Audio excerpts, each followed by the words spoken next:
Welcome back again to another session of exercises. This particular region is going to cover basically your low back, kind of the hips and glutes. We will have a separate section for your hips, but this will encompass quite a few different regions here for glute stability, lumbar stability. And we're going to start off with just going face down. You can do this again right on your floor or on your bed. Okay. So in this position here, you can just rest your head on your hands. We want to bend the knee, and we're just going to lift up and come down. We're going to lift up and come down. This particular area is going to help the hamstring, it's going to help the glutes, and stabilize the low back. If you find that you're having a little difficulty with that, what we found is if you take your right arm and stretch it out and lift the leg at the same time, it does make it a little bit easier. Oftentimes it'll alleviate some of the pain you might be having with that. And then you just switch sides. So right knee bent and lift. And it's just like lifting your thigh 2 or 3 inches off the table. In the beginning you may feel a little bit of a tug or a pull in the front part of your thigh, and that's okay. Just try to be able to distinguish between a stretch and maybe some abnormal pain. And I would start off, just do 5 of those on each leg and work your way up to 10 to 15 of those and incorporate the opposite arm and leg. If you do them with a straight leg like this, we call those the Superman. Many of you have seen that before, and you just switch opposite arm and leg. From here we're going to go into what we call dynamic hamstring stretch. So a lot of this we try to get away from just your static bend over and stretch the back of your legs, but we're going to put the muscle into movement. So if you have a high table like this, that works best, or you can use the side of your bed. So the leg comes off to the side, lay right down here like that, and you're just going to take your heel to your bottom as close as you can. It's going to stretch the front of that leg and work that hamstring. Again, I would do about 10 to 15 of these, and then just switch and do the other side. So everything we do is always going to be bilateral, meaning on both sides, so everything stays nice and equal.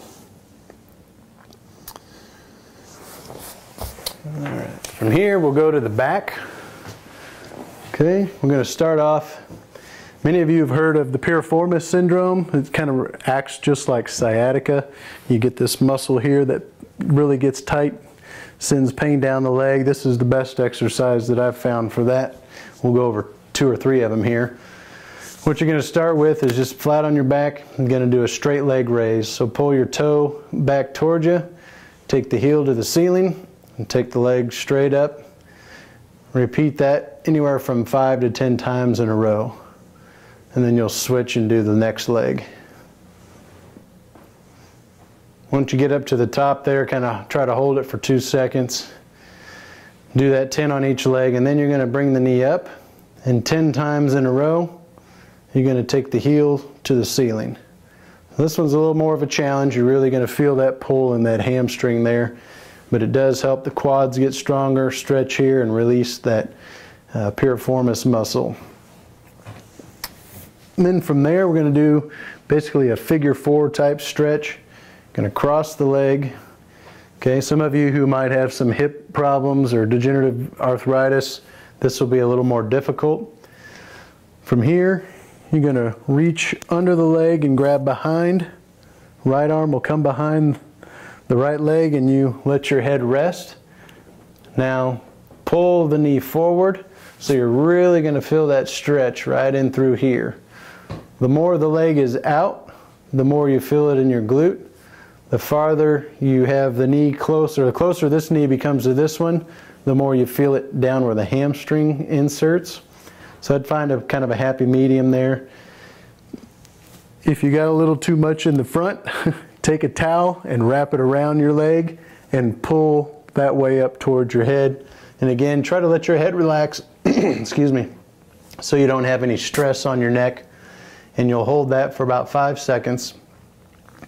You can also incorporate, give yourself some time to rest and breathe. When you bring it up again, now push this leg into it like an isometric while you're holding this here. Okay, so it just gives you some variation there. And cross, reach behind, pull up, and relax. So there's no magic number to any of these. You just need to do them, breathe through them, and just to your tolerance.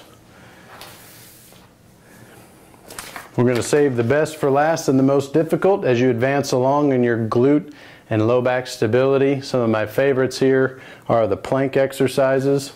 We'll start off with the easiest position, and that would be in the knees bent. Okay, you want to make sure you're on your forearm, elbows always underneath the shoulder, and try to keep all of this in line. So what you do is you just lift up from the knees, so it should be a good little space here, and you work on holding this position up to 40 seconds. If all you can do is 5, that's fine. Just go back down, take a deep breath, go back up and just hold that. And again, maybe weekly, just add 5 seconds at a time. As you get stronger, what we do is we move to the extended plank where the legs are straight, and we go up onto your side. And again, as you get stronger, you want to be able to hold this position for 40 seconds. And from here, what we work on now is the leg lift. So the leg comes up, shouldn't be any sag here, working that glute medius. All right, so those are your side planks, knees bent and legs straight. That should give you the basics of what you need for good low back stability and glute strength. Appreciate your time. Hope you find this to be helpful. And then again, if you have any pain or discomfort through any of these, stop what you're doing and call for further advice.